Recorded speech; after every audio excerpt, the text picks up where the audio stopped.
Hi everyone, in today's video I will like to show you that how you can transform your image on your Pixlr photo editor.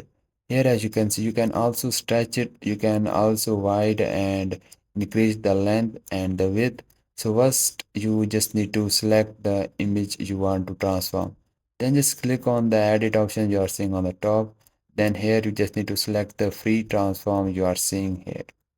So guys, once you click on that, here and once you just increase or decrease its length, here you are seeing now it's going to stretch or the it's wide, and you can also increase its length. Just click on the top here and you can also increase its length on the top. So to apply this, click on the apply option you are seeing on the top. This is how you can transform your image. And if you find this video helpful, so please like it because this is the only motivation for me. I will see you guys in the next video. Bye bye.